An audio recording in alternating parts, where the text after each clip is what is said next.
Hello and welcome to Unacademy. I welcome you all to the Hindu analysis. Good morning to all of you. Whilst people trickling into the session, we have 2 to 3 very important announcements for you. I hope that you had a great Sunday. Now, the offer with which you get 50% off plus 9 plus 9, 12 plus 12, 18 plus 18 is going to end tonight. Please, you should know this very clearly that this offer is going to end tonight. This is your last opportunity to use the code IAS English, through which you can get mentorship sessions from our team also, because they will be able to attribute to the English team in the back end. So use this code. This offer is one of the most unique offers which Unacademy has ever offered till this point. Other than the 50% discount, it is about the extension which you get automatically. And 18 months that way is a very good set of months to prepare for UPSC. 1.5 years is something which is generally needed also. But if you are in your graduation or you are in the first, second or third year, taking a 12 plus 12 or 18 plus 18 would also make sense. So use this offer, use this opportunity to become part of our family. If you're liking these sessions, if you like our content, you should take this chance on yourself and join us. So remember, last opportunity, tonight it ends. Now, the PDF for this session you will find in this Telegram channel. You can scan this QR code and you can join the group, and through that you will get the PDF. Now, Monday newspaper, quite a lot of interesting things, and we have some very interesting topics as it is aligned for you. First, we'll talk about the COP29, what happened in Azerbaijan, and a very interesting set of concepts which were introduced by one of the authors who himself was part of a select committee. Thereafter, we'll talk about Starlink and a controversy which is happening in Manipur. If you don't know what is happening in Manipur, we already have a podcast where we discussed everything related to the concept of Manipur and the Meitei-Kuki conflict itself. Thereafter, a new rule change with regards to interception of messages, quite concerning that way. We'll discuss the contours there. Thereafter, we'll move to a stock taking of how our Navy is working. We'll talk about Project 75, Project 77, and we'll talk about the other developments which has recently happened. Then, as yesterday, a news coming from Kuwait with the Prime Minister there, an update on what is the relationship and what is the partnership now. Then we'll talk about MGNREGA and the reason why Bengal is not getting any funds and under what section it is not getting. Then a term which is related to ISRO, very important for the examination, extremely important.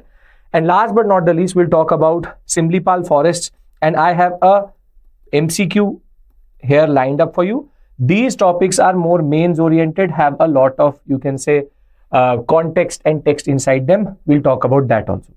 So if everybody is here, good morning. Can we start our discussion for today? 8 topics spanning paper 2, paper 3 and different aspects related to that. Yes? Good morning. Yes, sir. Okay. Good, Bhumika. Good to see you, Harshit, again. Okay. So let's talk about the first topic. Now, the reason why this topic is important other than talking about environment is because of the author. And this is how you also read the newspaper. Sometimes, for example, the topic may be interesting, but the author is not the right author. For example, there was an article on archaeological excavations, temples, and the what we call issues which are in and around that. But the author of that article was a member of the parliament, and he was just writing it in an emotional sense. And therefore, it made no sense to discuss that article because it had rhetoric more than facts and concrete concepts. Now, this is the opposite of that. D.P. Srivastava, who's actually written this article, was a former ambassador, but is also the coordinator of the Vivekanand International Foundation Task Force for India's Energy Transition in a carbon constrained world. It's a very interesting concept which is introduced, what is called early peaking. We'll talk about that. But it also used multiple jargons and terms which you should know now for the examination. So, the first thing which he talks about is that, as always, COP29, Conference of Parties 29 to the UNFCCC, was quite disappointing when it came to Azerbaijan, meaning no real concrete, you can say, steps were taken. America was transitioning from Joe Biden to the Trump administration now with regards to the elections which were happening. So America itself was not quite interested in the basic things which were happening during November and December, or rather the October-November period.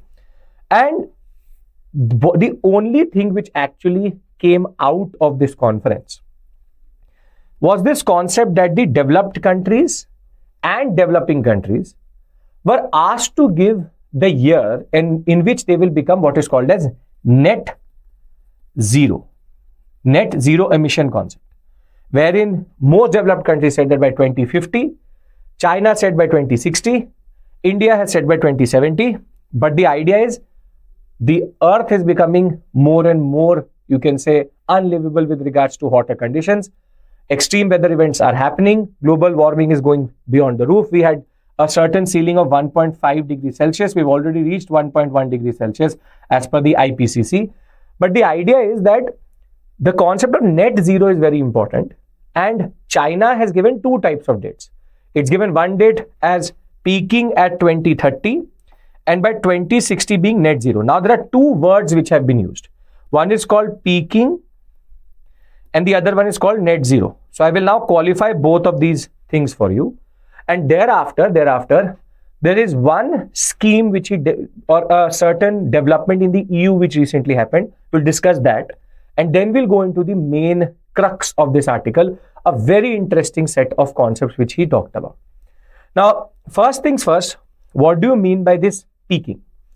And what is net zero? First, you need to understand what is net zero. Net zero means that if I emit 1 million tons of carbon into the atmosphere, and if I'm able to create a sink of 1 million tons of carbon, or I'm able to sequester. Carbon sequestration means to capture carbon and either put it into the soil, into the water bodies, or into some other form of organic material. So the best sink is trees and the forests. The second best or the biggest carbon sink in the world are the oceans. They capture a lot of carbon that way. So when I emit 1 million tons and when I'm able to sequester 1 million tons, my net is zero. So net zero doesn't mean that I'm emitting no amount of carbon. It means that I'm able to emit a certain amount of carbon and then I'm able to sequester that amount of carbon in that regard. If I'm able to do that, my economy has reached net zero. So for example, if India emits 5 billion tons of carbon, and if it is able to in the same year sequester 5 billion tons, then it is considered net zero economy, meaning that we did not add anything to the atmosphere because we were able to create a sink also. But in order to understand when you will hit your net zero, you have to understand the concept of peak demand and peaking, which is, for example, let's take a graph of demand. Now, this is in, for example, terawatt hour. So we use megawatt, we use gigawatt, this is terawatt hour. Now, imagine today in 2024, India says that its peak demand will reach by 2050. And maybe as of right now, our total demand in 2020 was 6,200 terawatt hour, meaning this is the amount of energy which is being demanded by everybody in India together, meaning this is the maximum amount of electricity demand which comes through. Now, India says that we will go from 6,200 terawatt hour and we will reach, for example, to 10,000 terawatt hours by 2050. Now, this is called the peak. Meaning, now after this point, based on the population, based on the development of that concept, I will not need any further terawatt hour or any further megawatt hour of the electricity. And therefore, now I can plan that once it will stagnate to a certain point, then I can plan where my net zero will come. Meaning, if I say my net zero will come here, I have a very long way to go. I will be able to sequester maybe 5,000 terawatt hour, but my peak will come at 10,000 terawatt hour.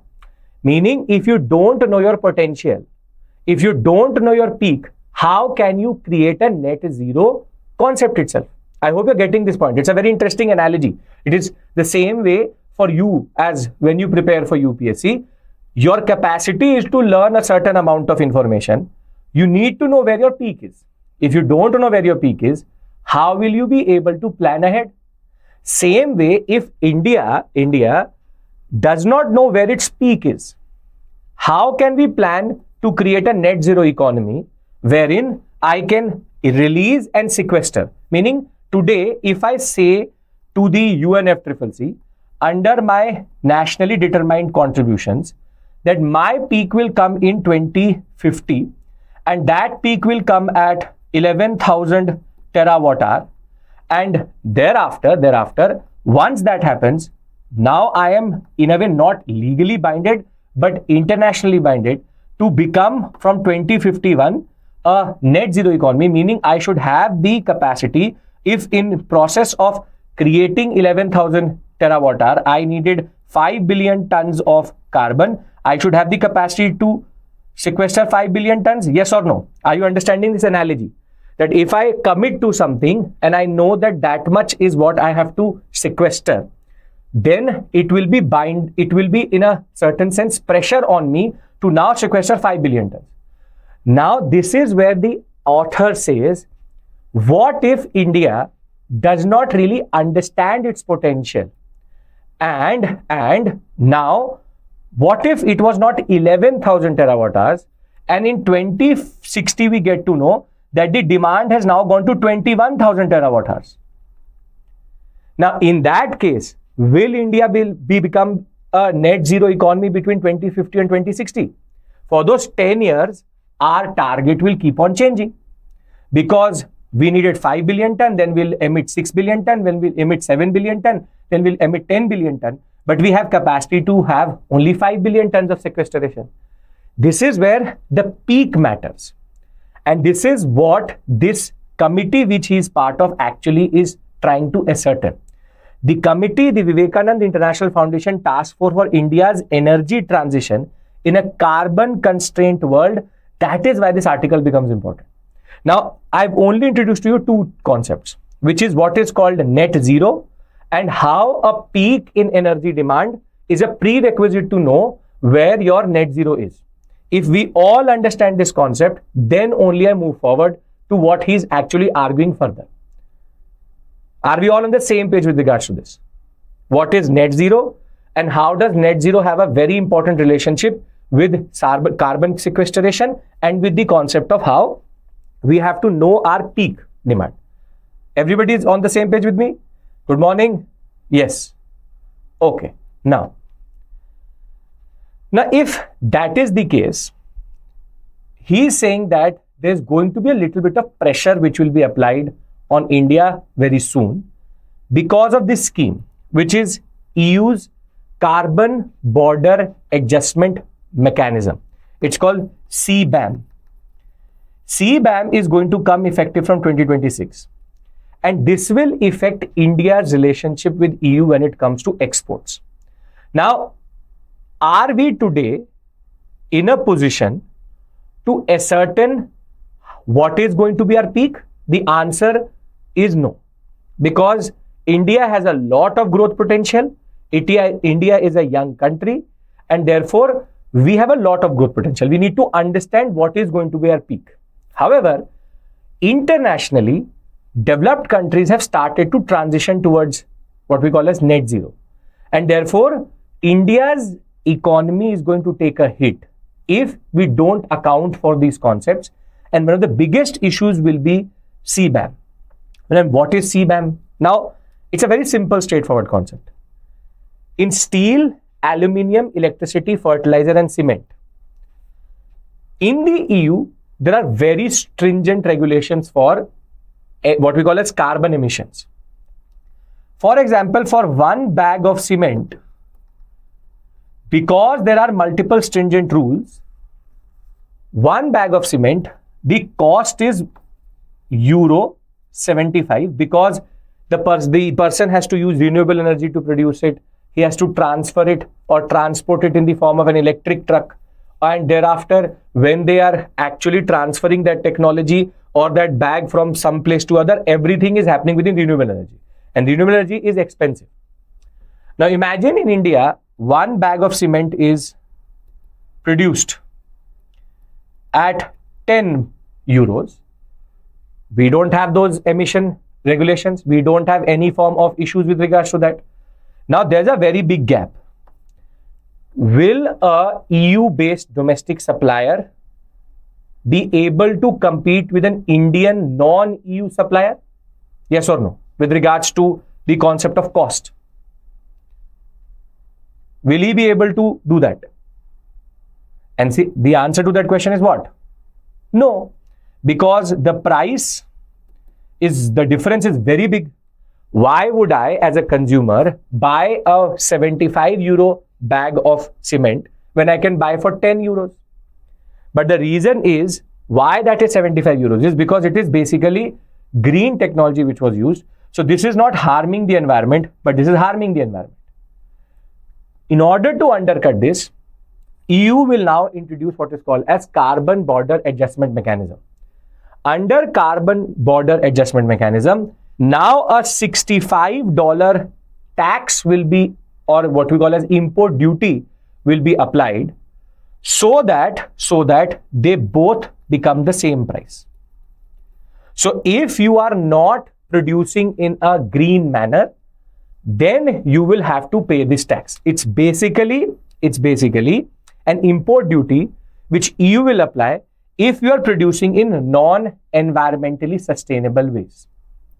Now, for example, if TISCO has to supply steel to the EU, will it not become a very big issue for TISCO because it would have to every time pay a very big import duty, and the EU will at the same time protect its economy, but at the same point of time, we have the potential to export more.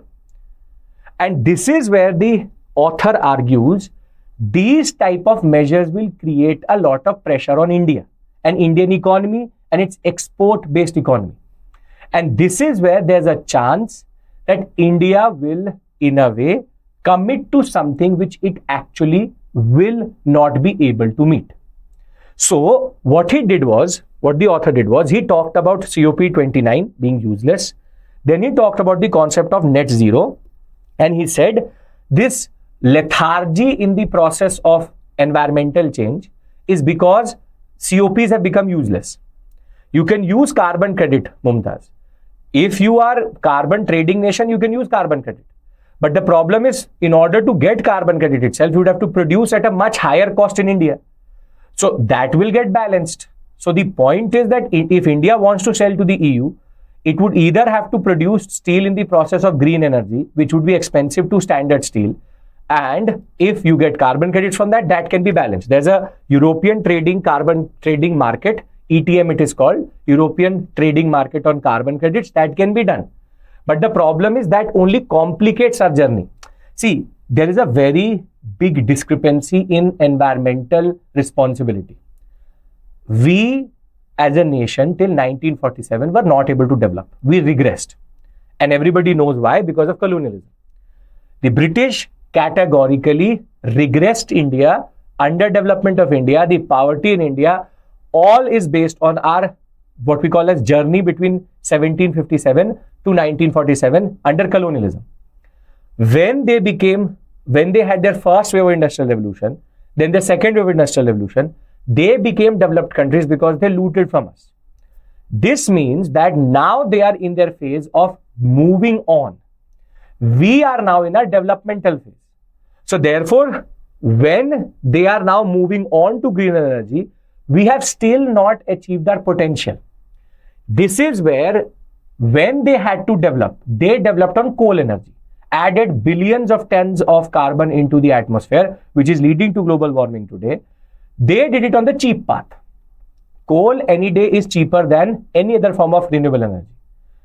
India now is being asked to develop on a greener path. This in turn means that we are taking the expensive route. Why should we, and it's a very logical argument, why should we spend 5 trillion from reaching from 0 to 50 when you only spend 1 trillion? Does it make sense? For 200 years, your total expenditure in becoming a developed country was 1 trillion. You are asking us to take a route which is 5 trillion worth of. This is what we call as common but differentiated responsibility.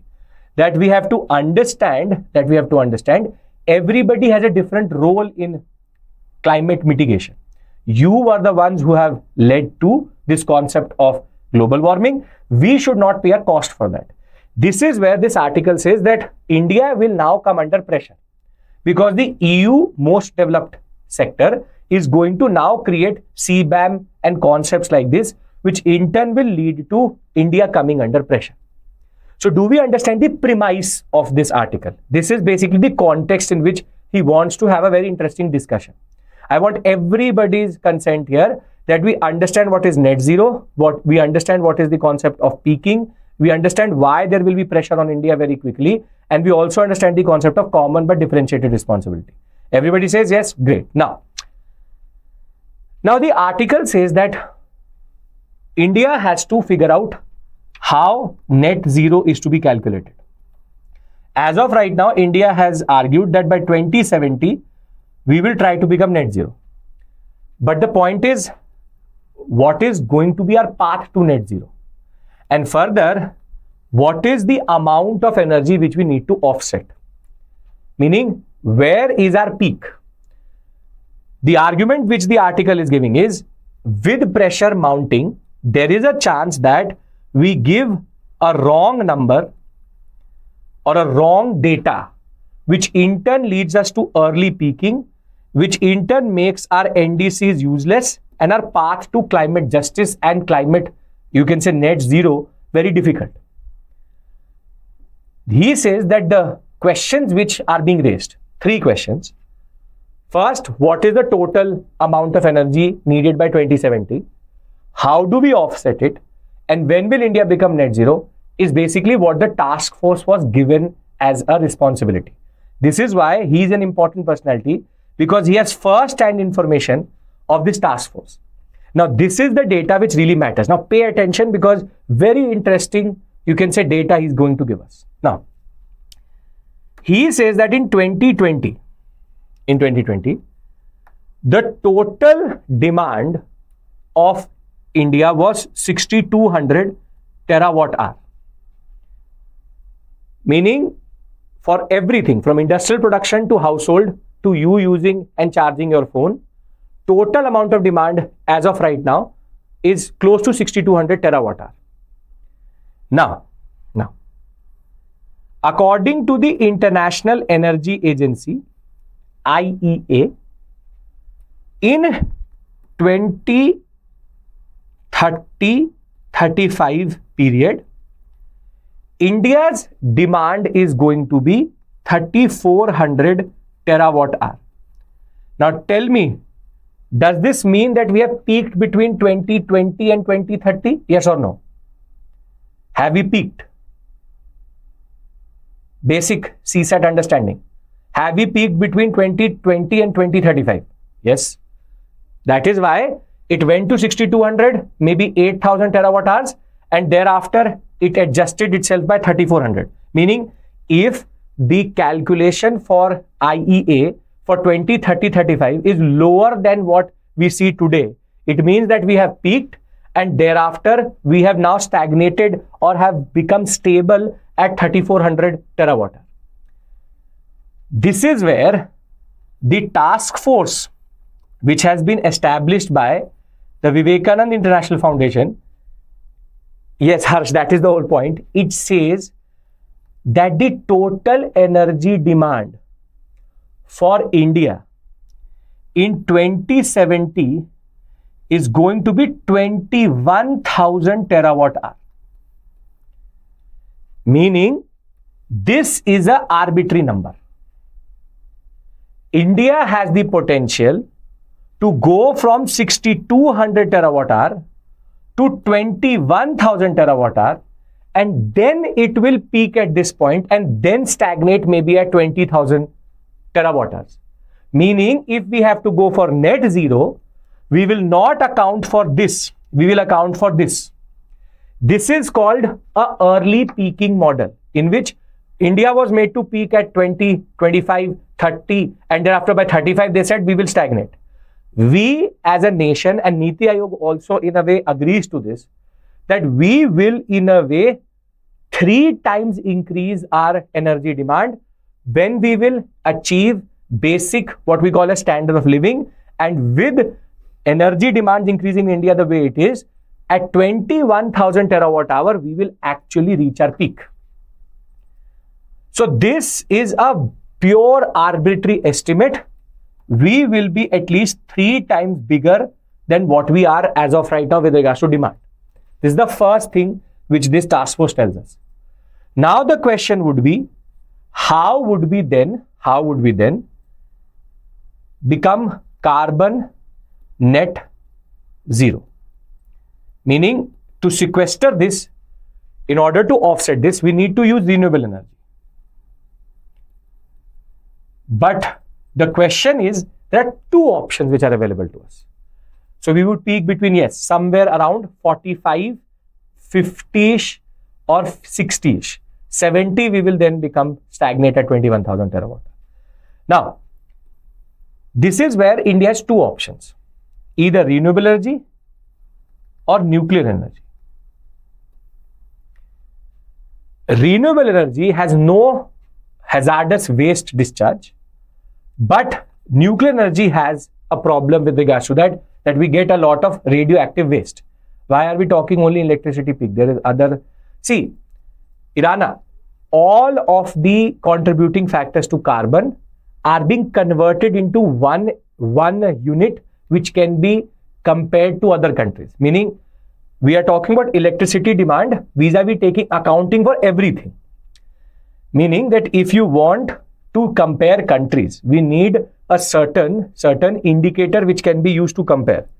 Here, electricity peak demand is something which is used by scientists to compare 2 countries. I totally get your point that there is much more to environmental production and sustainable growth. But the point is that we need a metrics which is common to 2 countries. We can't use, for example, currency because that varies according to exchange rate. So I hope you get that, Irana, that why are we talking about 21,000 terawatt hours vis-a-vis China's, for example, 10,000 or 11,000 or 30,000 terawatt hours. That is something which we actually can compare because it's based on comparative analysis. So, India has 2 options, nuclear or renewable. And this is where the article becomes even more interesting. According to you, which is a better path, renewable or nuclear? In order to get this 3 times more energy, which is a better path, nuclear or renewable?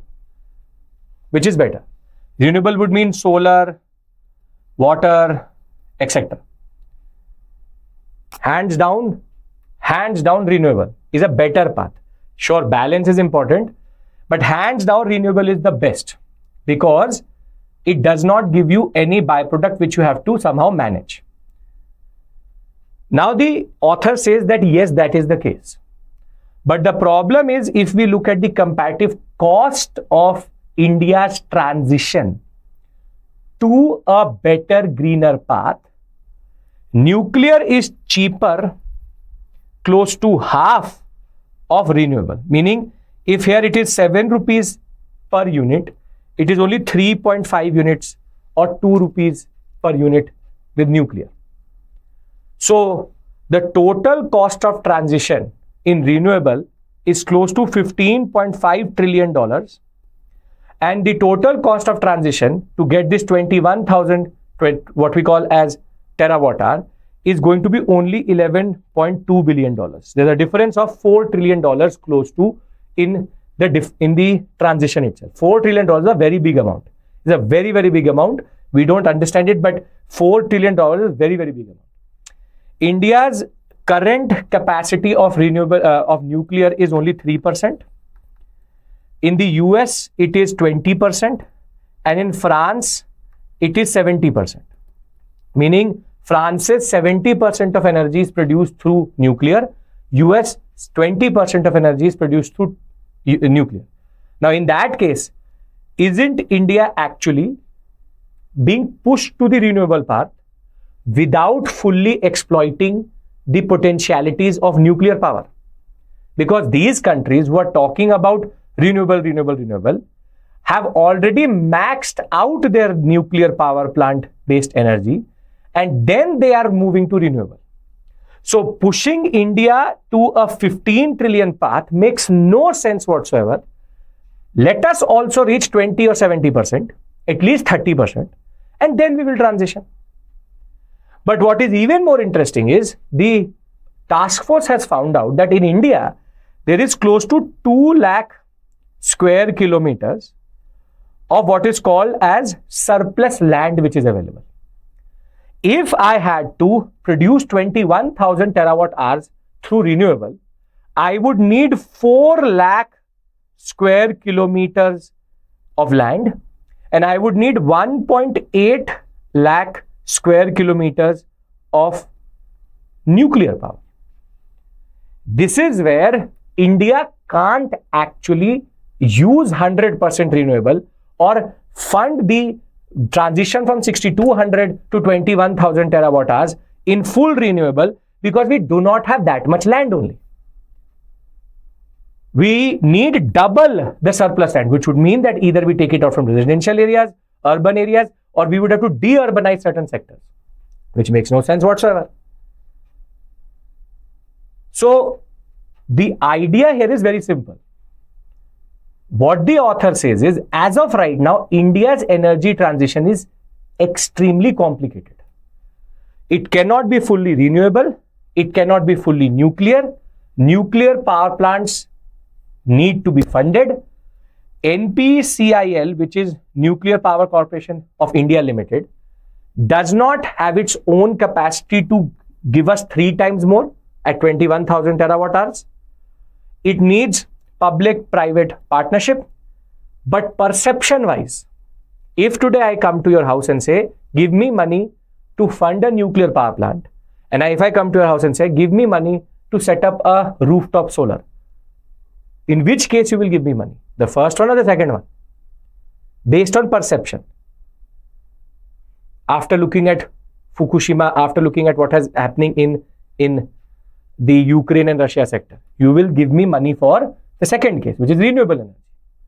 But is India's path to renewable energy to 21,000 terawatt hour actually possible or sustainable? No. Chernobyl is also a very good example.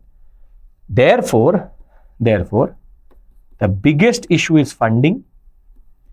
As it is, the Western countries have made a mockery out of the funding itself, because they were going to give us under Green Climate Fund, they were going to give us $100 billion a year for transition, which has still never happened. They have been able to only get $100 billion till now, rather than giving us a year.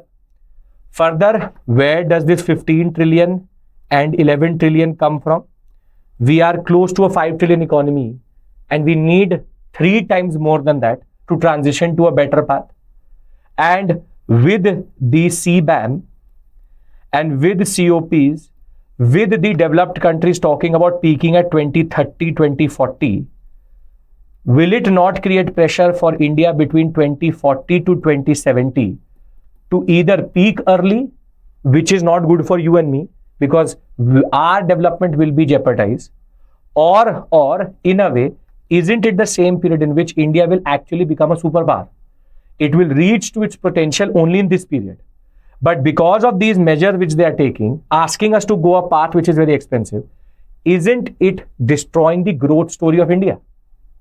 This is the article's main point.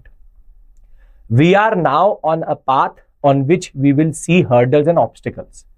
Funding is going to be a very big issue, and the options which are available to us are not that good enough. And therefore, either we get the funding or we get the technology. Neither are we getting as of right now. Now, I've talked about a lot of things here. Lot of things. I want to summarize. I want to summarize so that you have something for the examination. You can't write all of this in the examination. Let me give you a basic summary in 4 points. First point is net zero means when you release a certain amount of carbon and you're able to sequester same amount of carbon. Therefore, net is zero. Second is, in order to come to net zero, you need to know where you are going to peak. India does not know its peak right now. India's energy demand will most probably increase 3 times over from the amount which it is asking for as of right now in 2020. India's development as a unit of electricity can only be understood comparatively with other countries if it creates a path in which it can triple its energy but also do it in a green way. In order to do that, India has 2 paths to follow, either nuclear or renewable. Renewable needs too much land, is more expensive. On the other hand, nuclear is cheaper, needs more or less the same land, but is more dangerous. People have to become conscious that it is going to be a mix of these two, and energy may become expensive because there is no funding and there is no international will to fund our transition. All of these metrics, therefore, make a picture which is quite complicated. And the complication is that we can't choose either. We need a mix of both. And at that given point of time, if it's a mix of both, who gives the money for that? This is where there's a silence when it comes to developed countries. Common but differentiated responsibilities is something which the West is making a mockery out of. And therefore, India's complicated path to a net zero firstly needs sensitivity. Secondly, we have to overcome the pressures, and CBAM from next to next year is going to be a very big problem for India. If you understand whatever I said, this is the type of question which can come in the examination. In our transition to net zero, it is essential to know our generational peak demand of energy. India needs to avoid early peaking. Comment. Are you now capable of writing an answer for this? Because this is a very complicated question. What is generational peak demand? What is early peaking? What is net zero? If you don't understand these 3 points, you will never be able to get good marks in this type of question. If everybody says, sir, I think I'm comfortable in writing an answer with whatever information you have given, then we'll move to the second topic. I've taken a lot of time to cover it because there were 3 to 4 basic concepts embedded into it.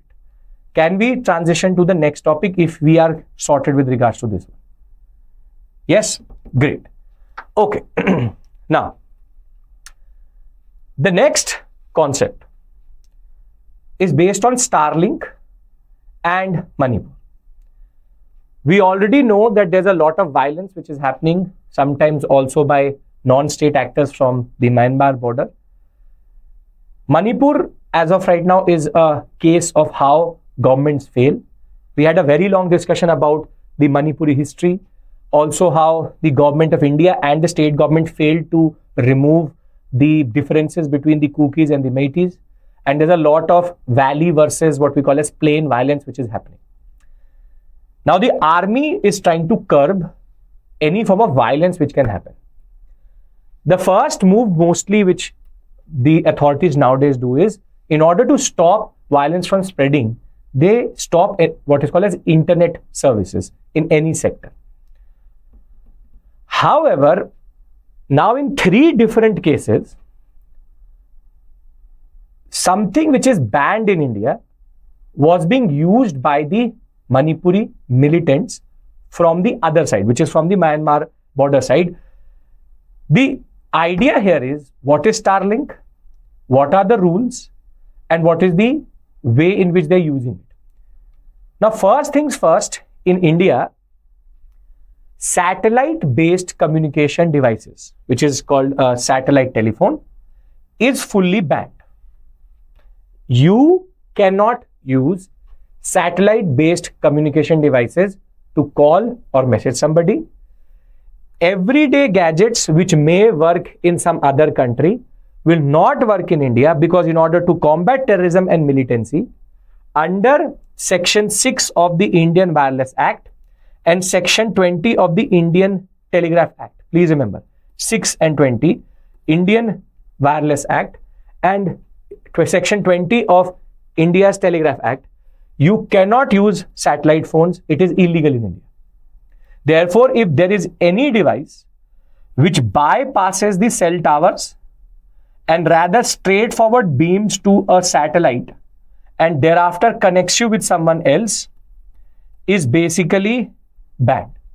Meaning, if I want to connect with you, I will call through the Jio network or the Airtel network. It will go to the Airtel tower. From the Airtel tower, it will be then connected to the next person. I have no way of directly beaming to the what we call as the Starlink program or any other program, and thereafter using that to connect with you. There's no way. Satellite-based communication is not allowed. This is strictly not allowed. Now, what the army has found, with specific references to the militant groups on it, this is called the Starlink setup. The dish and the receiver along with Ethernet cables. This is not the first time, because of the coast of Andaman Nicobar Islands, the police again seized 60,000 kgs of meth, and the same setup being used by smugglers to use their GPS and to navigate and communicate with their smugglers. Same time on India Mart, as of right now, on a business to business platform, you can go and buy Starlink equipment. What the Hindu points out is that if you go to the Starlink app today in the Google Play Store, you can do it also. You will be able to download the Starlink app. There's a whole setup guide for it also. And in a way, it is quite fishy that when Starlink, which is SpaceX's internet system, is not available in India, in a way banned, then how can I download the app and use it?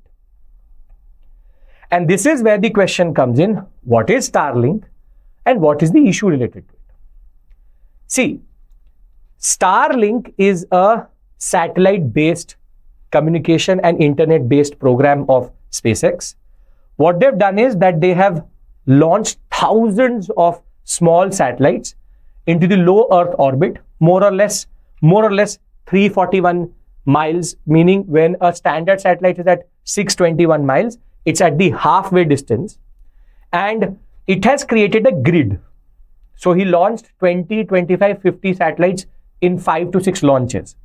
And what has happened is this Starlink, what we call as satellite, together they have created grids across the Earth. So now in very, very remote areas, for example, in Antarctica or in the middle of the Amazon River, you can get internet if you are able to connect to the Starlink satellite, and it is very high speed, meaning minimum 5 Mbps to maximum 3 to 4 Gbps can be transferred between a Starlink satellite and a Starlink receiving system. And SpaceX and Elon Musk is one of the biggest advocates of this system, saying that I can bring anything and everything, I can give internet to everyone. This Starlink program has also been in the news because Ukraine asked for access to Starlink, and there are multiple nations in conflict zones who are asking for Starlink for connection to internet. Internet as it is one of the important resources today. Now, Starlink, there is one thing called uplink station, meaning from America, there is a uplink through which internet is beamed to the Starlink inter-satellite link. They basically become like a grid together, and if you have this dish, it will tell you how to place it. If it is able to connect with the Starlink satellite at that given point of time over that area, it will give you high-speed internet. You only need this much, which is this, a dish and a receiver which can decode and in a way connect you to the internet in that regard. Starlink, that way, is revolutionary technology, because now you don't need underground sea cables or what we call as physical cables to connect you to the internet. You just need a dish. And ranging around $500, $600, it is very cheap also. So for a militant group, dishing out $1,000 to connect them to the whole network of, you can say, terrorists, it's very easy and very simple and very cheap. Now the question is Starlink available in India? And the answer to that question, according to Elon Musk and SpaceX, is no. The argument which they're giving is, when they are over Indian airspace, this stops beaming. The satellite stops beaming the internet. And when it moves to an area where it is above Indian airspace, here it is not beaming, it will start to beam. Bhutan and the, you can say, Bangladesh sector will have this technology from in the next 10 to 15 days. From 2025, Starlink will be available in Bhutan and Bangladesh. Now the question is, Elon Musk is straightforward saying that it cannot happen. My technology is proven. But then how is that we are finding these with smugglers and we're finding this with the different, what we call as actors? Now, I have now established what is Starlink. I've also established that there's a certain technology behind it. I've also established that that technology together in a way is very straightforward, linked to the concept of how it is location based. Do we understand this point? These three basic points together. Starlink, technology, location based. Do we understand these 3 points? What is Starlink? How does the technology work? And how is it location based? Okay. Now, this is where the army and the government of India is saying, Elon Musk, give us answers. Today, if you take out the set-top box from your house and take it to your friend's house, will it work? Just take out the set-top box and put it somewhere else. Will it work? The answer is no. Because set-top boxes are linked to a dish. And if, for example, I buy an iPhone in America, which is unlocked by what is called as AT&T, it will not work in India. Why? Because there's no provider of AT&T in India. And in most cases, most devices are what are called as geofenced. Meaning, if I go out of a certain geography, that device will stop working. Now, this is what Government of India is saying, that if a small set-top box provider can geofence their own technology, how is that Starlink is not geofenced?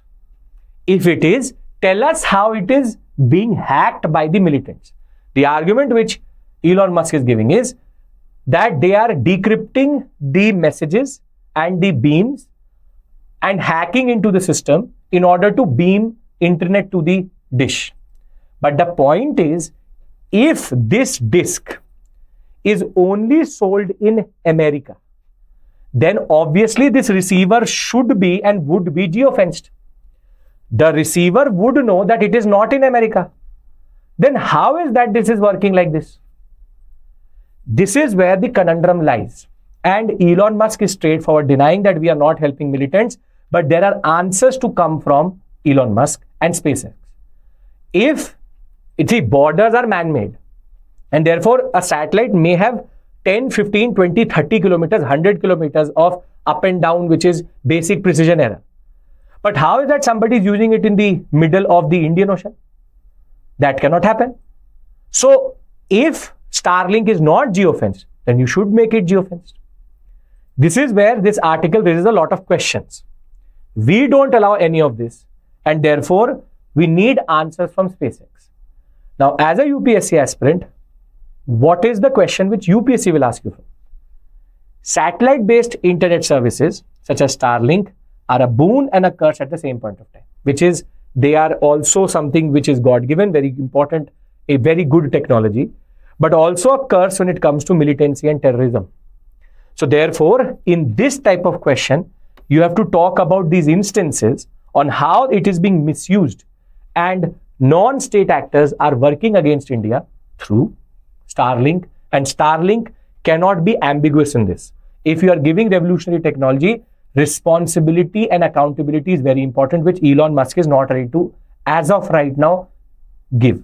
He's not giving any form of accountability. Starlink should have accountability for militants using their technology to work against a nation.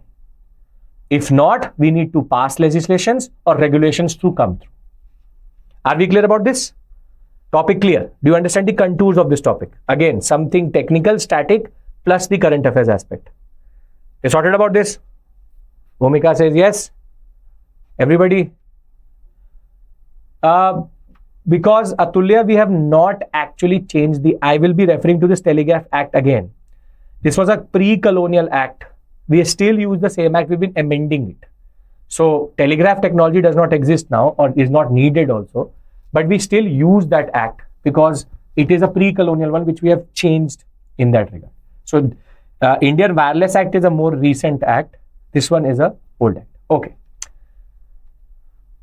Moving to something very close to this concept, and this is the third big topic which I cover with you. Thereafter, we have smaller topics, easier topics in that regard. There have been multiple changes which have been made to the same act which we are talking about. And this is quite concerning that way. It is quite technical also. That is why I have added a lot of text into the PPT so that you have a little bit of reference point also.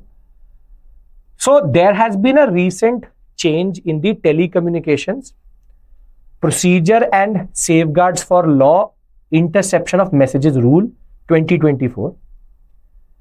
And it basically deals with interception of phone messages under certain conditions. What is geofence? Geofence means that a certain, for example, I don't know if you know, Mani, for example, if you want to clock in and clock out from a company, some people, the apps such as Darwin Box, they are geofenced, meaning only when you come into the space of the office, you can clock in and clock out of that company. Not that sitting at home, you can clock in and clock out. That is called geofencing, meaning Google Maps, Google provides this concept where there are, you can say, artificial fences which are created in the process of mapping. If you cross it, then the phone knows. It's basically GPS based technology. Your phone knows your location and there can be a configuration of an app according to that specific geography. Meaning if you go to America and try Blinkit, it will not work because Blinkit, Zomato knows that it is in America because it has a geofencing at the borders of India in that regard. That is why every app knows where you are. And that is based on geofencing. Standard technology used in everything nowadays. You geofenced, for example, your phone knows once you are in the house to become, for example, silent. That is using what we call as Internet of Things, and Internet of Things works within geofencing also. So geofencing is a technical technology which allows for apps to work in a certain geography only. Okay, coming back to this. Now this telecommunications rules change which have happened for 2024 just recently on 6th December. It is based on interception of phone messages by authorities. Now it is believed that this change supersedes a certain rule which exists within the Indian Telegraph Rules of 1951. This is the one which we are discussing right now.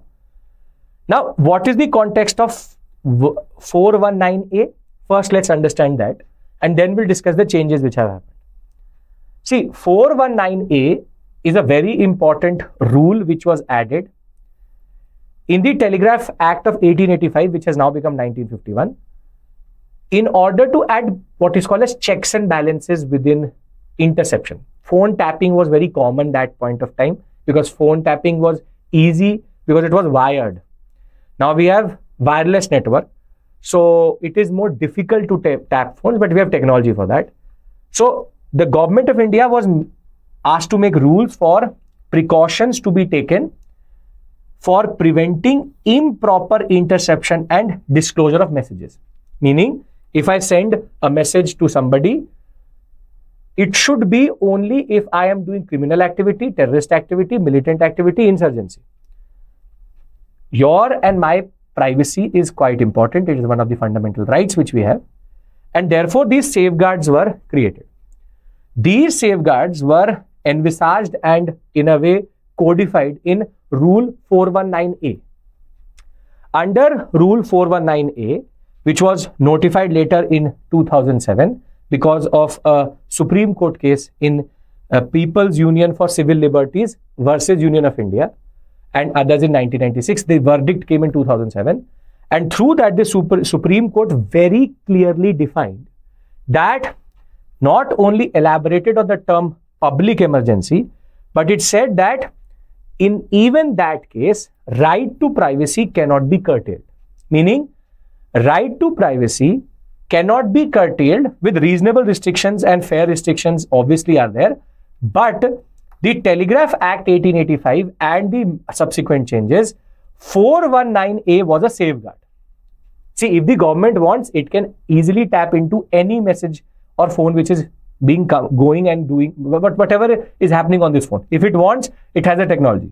We know one of those technology being Pegasus, one of the most controversial one, which was used across the world, where iPhones were also tapped in and multiple messages were being forwarded to other servers. The idea is very simple. 419A played as a safeguard against that.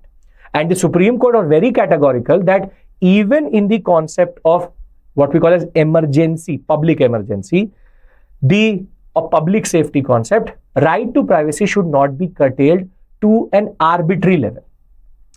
Now, what is being argued is this change is superseding 419A. Now, what does that mean? If you will actually look at the provisions, you will understand the dangerous nature of this change, which has been produced on December 6th. So the context is we had certain safeguards under Indian Telegraph Rules of 1951 that was envisaged and encoded in the 419A section. Now that has been superseded by a new amendment which has come through. Now, if you will see it, what is now the rule doing? It seems that belonging to set of acts which are used to nationalism, revolutionary activities. Priyanshu, in a way, the British did not need per se acts to do that like that. They had Rowlatt Act, they had Defense of India regulations. That was enough to curb nationalism and revolutionary activities.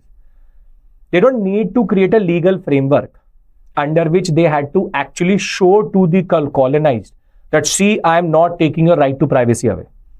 It's more about what you call as democratic government. In democracy, the consent of people, what is called the social contract between people and the state, is more important. So therefore, these acts which are now coming through in 1885, which was originally there as an Indian Telegraph Act for the railway networks and all, 1951 is exactly after independence, but 2007 means that it is the period of churn and politics in the Indian subcontinent, and therefore it is different. It is not per se a colonial issue. It is more about how do states interact with their demography. There's a suspicion, it's called the colonial suspicion, which every state still has in a way. Even if you're standing in front of the counter saying that I am Abhishek Mishra, I need a government proof ID to say that I am Abhishek Mishra. Must have happened to you also. This is called colonial anxiety, which was absorbed by the post-colonial state also, which is we are what is called a document Raj. We are the photocopy Raj. For everything we need photocopies, Digi, what we call as now Digi locker is there, but we are that sector where for everything needs to be photocopied, self-attested, because they don't trust you. This mistrust is a colonial thing which we have absorbed, but this act is a little bit further than that. It is more about how, this is where it is about actually managing terrorism also, managing militancy, but if misused, it is a curtailment of civil liberties of you and me. So it's a quite complicated aspect with regards to how do you see these acts, but nothing related to nationalism and revolutionary activities. Priyanshu Saxena, if you understand what I'm trying to say. Little bit complex, little bit of a higher, the optional level understanding, but it is what it is. Now, what do the new rules say? The new rules say that the Union Home Secretary, now pay attention, this is a lot of riders, huh? Union Home Secretary and the Secretary of the State Government in charge of the Home Department, meaning be it the central or the state government, as the competent authority to order interception of any messages or class of messages, meaning encrypted or any higher level or classified information If the Union Home Secretary, an IS officer, and the Secretary of the State Government in charge of Home Department, both IS officers, if these two give a certain ruling, if they pass a memorandum that there is need to intercept the messages of a person, thereafter, an officer not below the rank of Joint Secretary to the Union Government may also issue an order of interception in unavoidable circumstances, meaning neither does the Home Secretary, neither does the State Home Secretary or the Joint Secretary have to tell in the memorandum, in the order, why they are doing it. So without defining such circumstances, they can just write, because of unavoidable circumstances, please tap the phone between me and, for example, B. A and B, because of unavoidable circumstances, their messages need to be tapped into. The central government may also authorize any law enforcement or security agency to intercept messages for reasons specified under 22 of Telecommunications Act of 2023. Meaning, if the central government wants, a Joint Secretary and a Home Secretary or Secretary of State of Secretary rank of Home in state together can pass a law, or together pass an executive order, an order saying that the conversation between A and B needs to be tapped. Now, the problem here, which you can automatically understand, is they don't need to give a reason publicly. Internally, it may be anything on everything, but they don't have to say it in the order why A and B messages are being intercepted. First, this is at the central level. But the problem in this new rule change is not here. It is here. Now, it says in remote areas or for operational reasons, meaning the Home Secretary obviously will not get involved in anything and everything. If I want to tap your phone, I'm an, for example, IG, and you disrespected me, right? You disrespected me. Now I want to misuse my power against you. This is again an ethical issue. I want to misuse my power against you. I will obviously not write to the Home Secretary that please, because he disrespected me, now I want to tap his phone. So now for operational reasons, because Home Secretary and State Home Secretary cannot get involved in everything, it says the head or the second senior most officer of an authorized agency at the central level and the head or second senior most officer of the authorizing agency at the state level, meaning not less than IG level, may also issue an order for interception.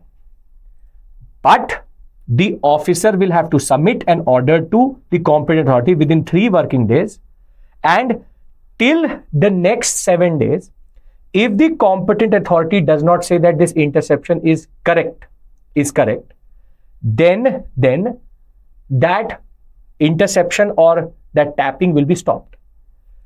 Also, whatever information which was collected should be destroyed every 6 months unless for functional requirements or code directions. Now, let me simplify this for you. I am an IG. I'm Inspector General of Police. I want to tap the conversation between A and B. Now, obviously, I don't have the time. It is imperative I should know what is happening between A and B. So, what I do is I issue a memorandum with me and one more officer, senior most and second senior most. We introduce an executive order that this should be tapped. Now, we did not ask the Home Secretary, State Home Secretary, or the Home Secretary of India. Now, what we will do is, from 0 to 7 days, I can tap his or her phone, and thereafter, within 3 days of tapping, I would have to send a, you can say, permission letter to the Home Secretary of the state or the Home Secretary of India. If they say, yes, this is authorized, I can do this beyond 7 days. But if they say it is not authorized, then this, you can say, tapping will be considered illegal, and any information taken out of this cannot be permissible in court, because the competent authority said that this executive order was illegal. Now, here you can see there's a lot of discretionary power.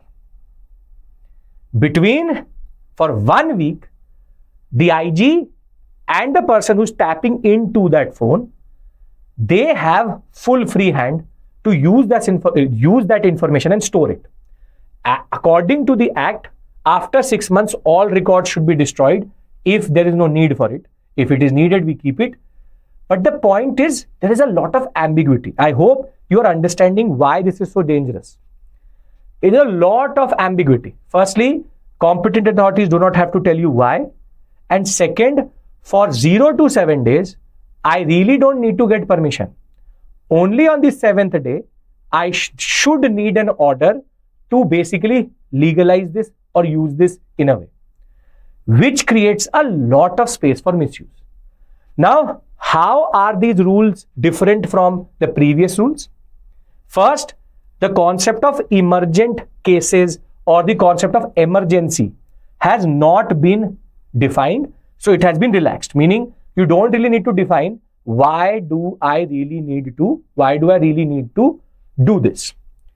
Second, interception can be done in remote areas by a person who is not the competent authority, and now he can get the regulation in a way sanctioned later from the competent authority. But if there is the concept that the regulation or the executive order is considered illegal, it is not permissible under evidence in court. Now, this is where the author says there is a lot of case for misuse. Before I go into that, why is it after 7 days? The permission should be taken before access. But Harsh, the concept is, if, for example, Dawood Ibrahim is talking to a person in India, then I can't wait for 7 days, right? That is why it says for operational reasons and for the concept of what we call as in remote areas. Meaning, in genuine cases, urgency is needed. Later, I will send a message to the Home Secretary that I was tapping this phone because it was a conversation between Dawood Ibrahim and an Indian handler. Home Secretary may say that it is justified. If it is justified, that information can be stored. This is where, Harsh, you have actually pointed out to the biggest issue here. Firstly, it is extremely vague. Secondly, it supersedes 419A. Then 0 to 7 days, if I need to harass a person, 7 days is enough. So then in used case, 7 case take 2 days, then again 7 days. No, that is not the case. Once I have started to tap, within 3 days I have to send it. Within 7 days, I need a permission letter. But the point is, 7 days is enough to use and misuse that, you can say, information to harass a person. So therefore, there's a lot of, you can say, concerns which the civil society activists are talking about, saying that in the name of national security, this may be an overreach. Let us see what happens to this section, because some authority will push in a PIL and this will go to court. But as of right now, this shows you a certain tendency. And that tendency is problematic, which is there's a tendency to have executive overreach.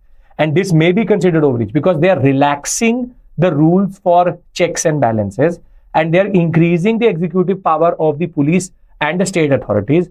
And even 7 days, not even 7 days, 3 days between sending that order and getting the permission. 3 days is enough to destroy someone's life.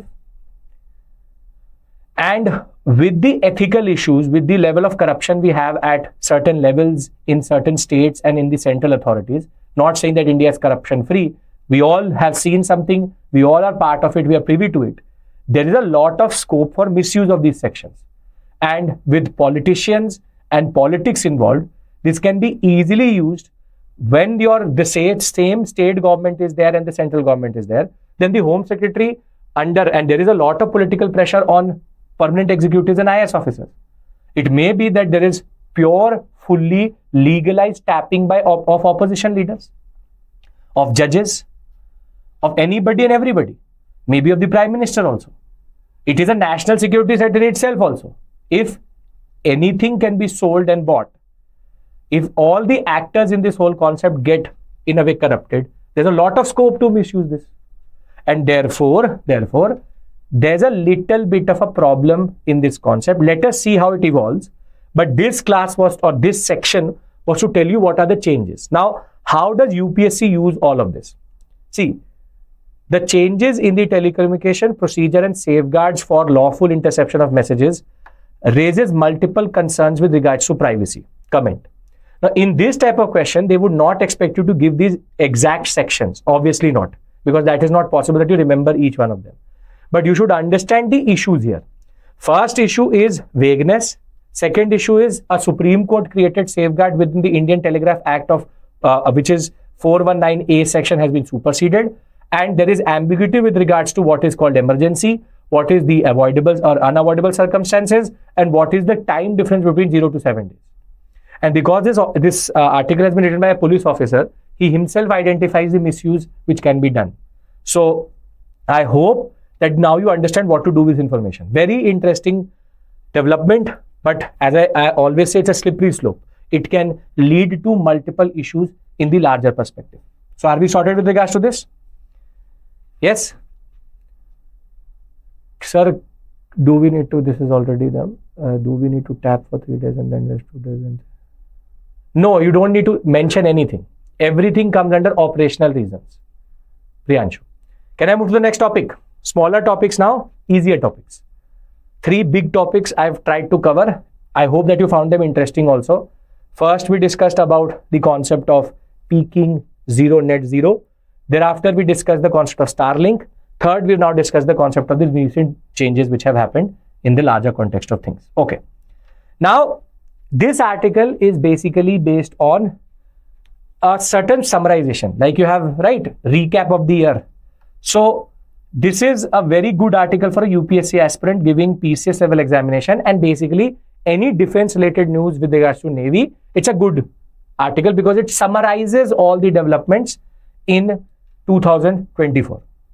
Now, here the starting point is how India has, through Operation Sankalp, wherein in the Hormuz Strait and in the, you can say, Arabian Sea, because of increasing piracy, India has been able to give a lot of security to the shipping corridors in the Persian Gulf and the Red Sea against the Houthis and the Somalian pirates. And that is where India is now emerging as a preferred security partner in the larger concept of piracy, hacking, drone attacks. So the idea is that in this sector, with multiple drone attacks recently happening and multiple piracy happening, India is now in a way turning out to be a very interesting actor, and nations are preferring Indian convoys and Indian forces in order to get their, you can say, hijacked ships. And also India is ensuring the freedom of movement in these corridors. Now, in that regard, there are salient episodes in the story of Navy that are important in creating India as what is called as Blue Water Navy. Now, what do you mean by Blue Water Navy? If a nation has the capability to control the seas vis-a-vis their or via their, you can say, presence in a certain sector, and it can do it without even touching the shores of that nation, then it is called a Blue Waters Navy, meaning America has a Blue Waters Navy, meaning its 3 different aircraft carriers are stationed in the Indian Ocean, in the Pacific and the Atlantic Ocean. Because they are nuclear aircraft carriers, they don't need to even touch the shores for 2 to 3 years. And its equipment is capable of controlling everything in and around that area. So that is where influential. Every nation wants to be a Blue Waters Navy, wherein you can actually have nuclear deterrence, nuclear strike capability, and also the concept of how you can become a security complex in yourself in that area. Now, in order to make India a Blue Waters Navy, the following developments have been very interesting and important. This is the roundup. The first one is the commissioning of an indigenous nuclear powered ballistic missile capable submarine, SSBN as it is called, which is called INS Arighat. We'll discuss about it in detail, what is Arighat.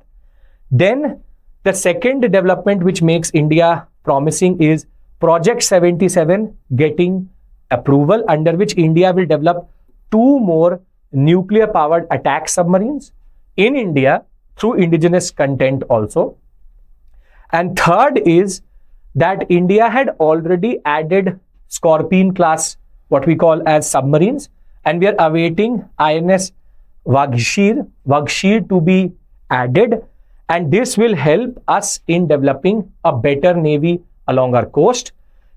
A nuclear submarine is a pure deterrent. Arihant is the first one. Nuclear submarines can be underwater for year on year if they have the, you can say, supplies, and they don't need to surface for months because they have a nuclear capable power source, and therefore nuclear technology does not need air and they don't need to surface.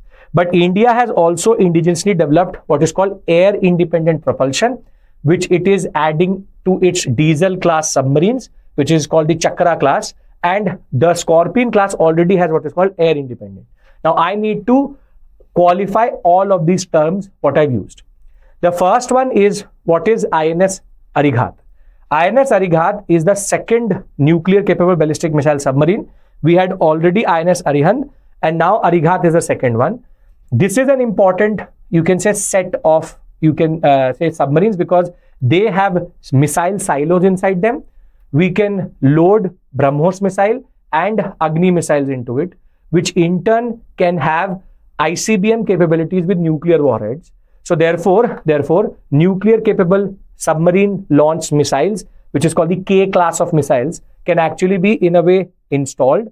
K class is actually just a modification of the Agni class in that regard, and this allows for these submarines to become the first deterrent. This allows for first strike capability, and also if there's an attack on Indian soil, they can be in any part of the world and attack the aggressor. This is where these are basically the most important set of deterrents which we have in Navy. They can be fully covert and basically undetectable for months and year on in. That is why addition of INS Arighat is important. First is this. Second is Project 77 will allow for creation of 2 more submarines like this, which will in turn lead to India to become a better actor as a naval power. The third aspect which is talked about is Project 75. Project 75 is Scorpion class, which is developed with France, wherein France and India are developing what are called as Scorpion class submarines. These are some previously used to be diesel electric. Now they're called air independent propulsion based submarines. We already have Kalvari, Khanderi, Kharanj, Vela, Vargir. Vargir was the latest which was commissioned, and the Vagshir is the one which we are going to expect in the coming months. Now, this in itself is important, but the problem with them is that they cannot be underwater for a very long time. They have to surface after a certain point.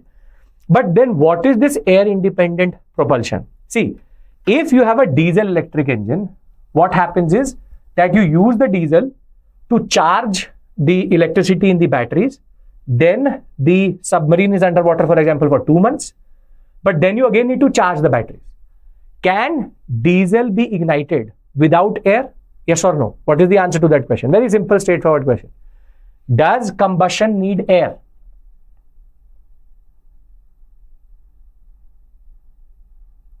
What is the answer to that question? It needs air. Diesel electric engines cannot be used underwater. So they have to surface. Then the diesel engine is, you can say, yeah, Project 75 is France and India. Project 77 is indigenous. So once it has to surface, then it will charge its battery, and then again it will go down. Now for nuclear deterrence or in warfare, if you come to the surface, you can be detected. That is not a good thing. This is where India has now developed an independent, air independent power source, wherein we have created hydrogen fuel cells, in which hydrogen is produced on board, liquid oxygen is stored, and when you mix liquid oxygen and hydrogen, it produces water and it produces electricity. This has been indigenously developed in India in order to make our, you can say, previously Scorpion class diesel electrics into air independent power, allowing them for better stealth capability. So India is now basically concentrating on its submarine fleet, from using the Arihant class to making Scorpion class better, and air independent propulsion developed by DRDO along with the help of France and the Mazgaon, what we call as builders, is a very interesting development that is. So I hope that now this slide makes sense to you. What is Arighat? What is Project 77? What is Project 75? And what do you mean by air independent propulsion? This is something which is important. In the examination, you can get a question like this, which is India's Project 75 and Project 77 have the potentiality to make it blue waters navy. Discuss. So you have to tell, if you don't know what is Project 75, which is basically Scorpion class, and Project 77, which is expansion of Arihant class, you will not be able to answer this question. I hope we are sorted with regards to this and we understand how to answer this type of question. Yes? Come on. I want everybody's consent here. Then we'll move to the next set of 3 but simple, straightforward concepts.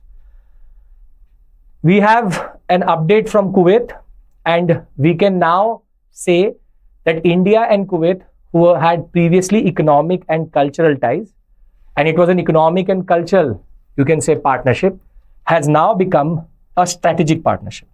So finally, we have plugged in that gap. The government of India and Kuwait have recently signed an MOU to have defense cooperation, with defense personnel being exchanged, joint exercises being happening, and also supply of military equipment. Prime Minister Narendra Modi was also given the highest honor of Kuwait. That is not something new for him, well deserved that ways. But the idea is that with now this concept, we have a new strategic partner in the Gulf. So this was a major gap with the GCC countries. If you don't know what is GCC, just refer to the CNA of Saturday. We discussed GCC and OPEC in quite a lot of details. But I hope this is just more good news coming through. And by tomorrow, I will have even more information with regards to this MOU. But as of right now India-Kuwait relationship is a strategic partnership. After this, something which has again been brewing for a very long time. As of right now, West Bengal's supply of, you can say, a supply or transfer of money from the government of India to the government of West Bengal, in order to pay the Mahatma Gandhi National Rural Employment Guarantee Scheme, you can say, the workers. There was an inquiry which was pushed in that why is the government of India not giving money to West Bengal? First things first, under the National Rural Employment Guarantee Scheme, it guarantees 100 days of unskilled manual work at a statutory minimum age, which is decided according to the Consumer Price Index AL, which is agricultural labor. The center covers 100% of the unskilled labor cost and 75% of the material cost. 25% is borne by the state, and Ministry of Rural Development along with the state governments together work to do it. There's a section under this act wherein under section 27, if the center finds that this state is misusing the funds which have been transferred for MGNREGS, it then leads to that money to be stopped, only to be stopped, not indefinitely. Do understand this point. Under section 27, if there is misappropriation of funds, the money can be stipulated to be held back, but cannot be held back forever. Further, it also does not give the center the right to hold money which is already owes. Now, this is where the tussle is going on between West Bengal and the government of India. There is a lot of money which has to be given before they found a lot of discrepancies. So there are multiple morchas right now which are saying, whatever you owe us, give it. Later, don't transfer it. But you have already created a regime in which unreasonable time limit has been talked about. And what the government of India has now released, it has released that through an RTI, we have got to know that the rural ministry had found in 63 working sites, 31 had inconsistencies. And because of that inconsistency, the money was stopped, and under section 27, they stopped sending money to West Bengal. There is a little bit of a political angle here also. The original argument was that because West Bengal and Mamata Banerjee has been defiant of the central government, therefore the money has been stopped and there's a political angle. But now they have given empirical evidence saying that in 31 sites, the money was being misappropriated and therefore we have all the right to do it. Now there's a tussle about the areas which are there and further story. So this is again a development which adds to something which was already in the news, wherein the tussle between West Bengal government and the government of India. But you should know section 27, because section 27 can be used in the examination to put you off. And therefore, section 27 is the section which is used by the center to stop sending funds to the state. Thereafter, a term which is in the news, very important, pay attention. It's called SpaDeX. SpaDeX. This is a term which has been now coined by ISRO, because ISRO is going to do a very important test. That's called space-to-space docking. Now, what do you mean by space-to-space docking? I have a certain small video for you for here, which is when, for example, Dragon X, or if any form of, you can say ISA payload is sent, ISA or the International Space Station, ISS and ISA, it is already moving at a very fast pace in the low Earth orbit.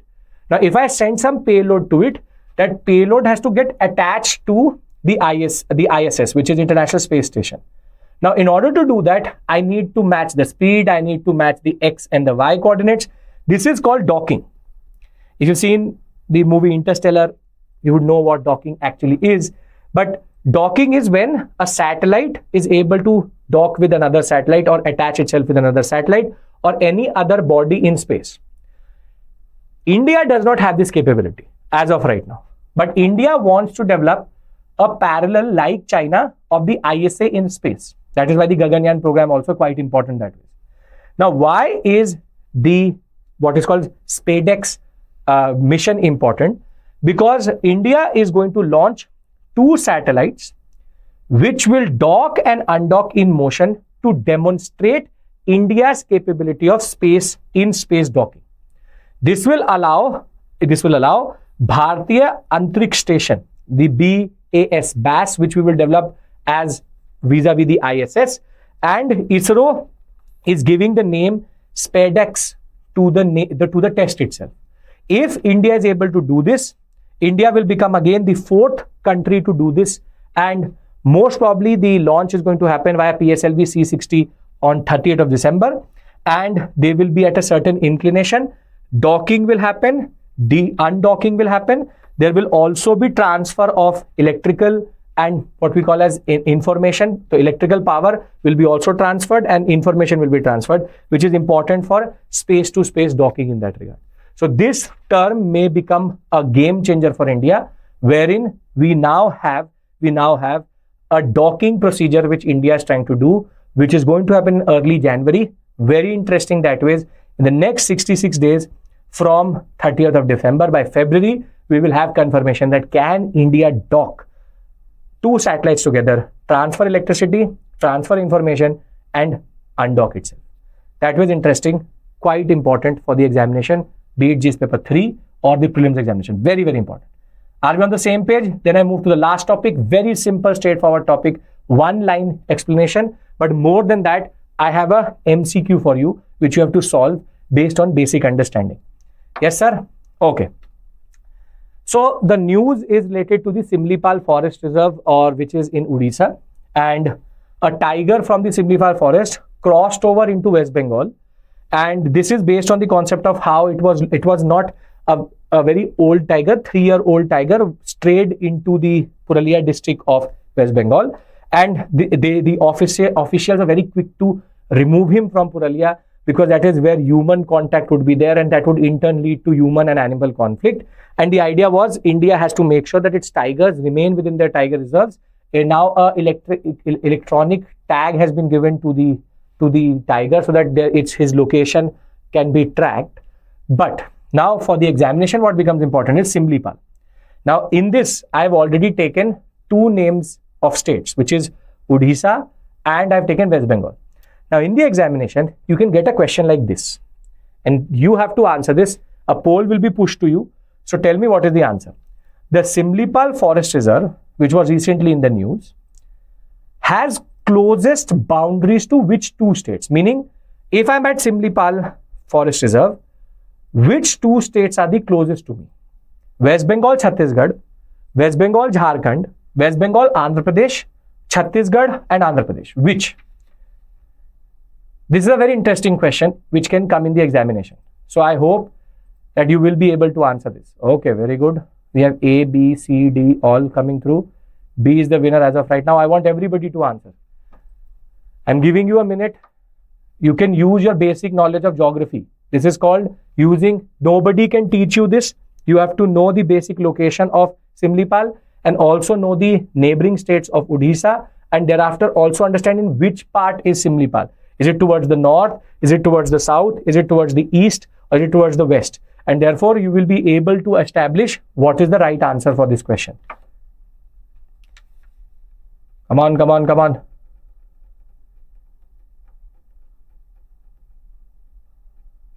Everybody answers, even if they don't know the answer.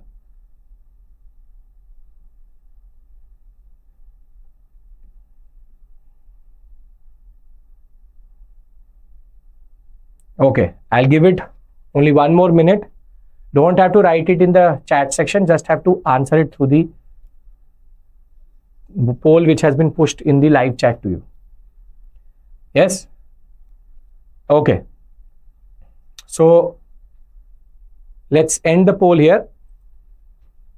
And most of you are correct with 52% votes.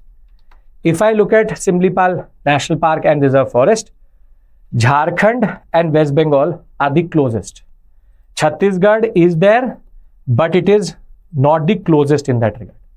I hope that you like this type of question. This is called application of basic knowledge. Application of basic knowledge, which is where is the basic. So Jharkhand and West Bengal is the answer. So on this note, I would like to end this session. We discussed 8 very interesting aspects. One related to Manipur and the Starlink program. The other one related to peaking and the concept of carbon sequestration, carbon sink, net zero. Then we discussed the concept of the changes which have been brought into the Telecommunications Act with regards to interception. We discussed the concept of section 27. Yesterday we talked about 92.2a. Today we talked about 149a. We then also discussed section 27, section 6, section 20. These are the things which you note down because this can be pushed into the mains examination to put you off. What is the section 6 of Telegraph Act, 20 of the what we call as Wireless Act, then the Telegraph Act, then for 149A, 93.2a. Yesterday we discussed.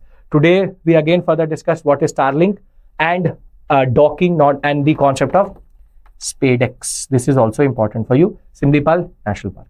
So thank you. I will see you tomorrow in a set of issues. If you're liking these sessions, please use the code IAS English to get the subscription. 9 plus 9, 12 plus 12, 18 plus 18 is still available. Until tonight it will remain. And on my Telegram channel, you will get the PDF. Further on the main Telegram channel, which is IAS English Telegram channel, you'll also have 5 questions which are available to you. The link to that Telegram channel is also given in the chat box. You can use that. 5 questions related to all these topics will be there. That happens every day. And we also have something called SIP, Success in Prelims. Questions related to current affairs are pushed onto the Unacademy platform. You'll find a link for that also. So I hope you'll use all these opportunities to brush your memory and use your evaluation skills for the prelims examination. Thank you. Take care and bye-bye.